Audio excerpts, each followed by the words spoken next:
গত মৌসুমটা এক প্রকার ভুলে যেতেই চাইবে স্পেনের জায়ান্ট ক্লাব বার্সেলোনা।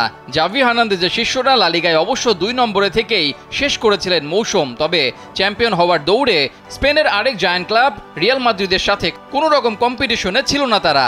এমনকি অনেক নাটকের পর বার্সার কোচ জাভিকে শেষ পর্যন্ত বরখাস্ত করে দেয় বার্সা কর্তৃপক্ষ। বার্সার রিয়াল ম্যাচ মানেই এক অন্যরকম মাত্রা। ফুটবলে এই এল ক্লাসিকো অন্যতমও বটে। এবার সিজন শুরু হওয়ার আগেই ফুটবল বিশ্ব দেখতে যাচ্ছে বার্সা রিয়ালের জমজমাট মহারণ। প্রি সিজনের ম্যাচ খেলতে রিয়াল বার্সা দুইটা ক্লাবই অবস্থান করছে মার্কিন যুক্তরাষ্ট্রে।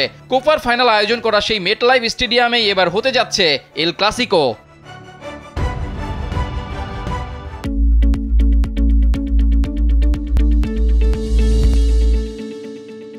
4 অগস্ট অর্থাৎ রবিবার ভোর 5টায় নিউ জার্সির মেটলাইফ স্টেডিয়ামে হবে ম্যাচটা, যেখানে দুদলই চাইবে সিজন শুরু হওয়ার আগে নিজেদের বড় প্রতিদ্বন্দ্বীদের সাথে ফুটবলারদের একটা ভালো কম্বিনেশনের সাথে একটা জয়ও।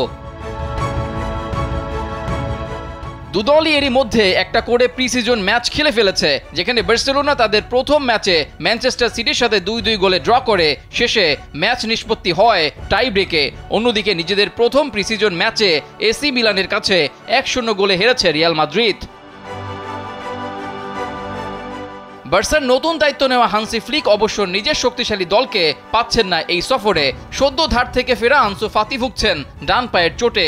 অন্যদিকে বার্সার অন্যতম তারকা পেদ্রি, গাভি, রোনাল্ড আরৌহো কিংবা ফ্র্যাঙ্কি ডিয়ংরাও ভুগছেন ইনজুরিতে। এছাড়া সদ্য ইউরোজয়ী বার্সা তারকা ইয়ামাল, ফেরান তোরেসরা আছেন ছুটিতে। তাই আমেরিকা সফরের 31 জনের মধ্যে 16 জন একাডেমির ফুটবলার নিয়েই ট্যুর করতে হচ্ছে ফ্লিককে। রিয়াল মাদ্রিদের স্টার ফুটবলাররাও নেই দলে। রিয়ালের অন্যতম বড় সাইনিংয়ের একটা কিলিয়ান এমবাপ্পেকে দলে ফেরানো, তিনিও আমেরিকা ট্যুরে নেই প্রথম থেকেই। আনচেলত্তি দলের সাথে আমেরিকায় আনেননি ভিনিসিয়াস জুনিয়র, বেলিংহাম কিংবা ভালভার্দেকেও, তবে এরা হয়তো দলের সাথে পরবর্তীতে যোগ দেবেন।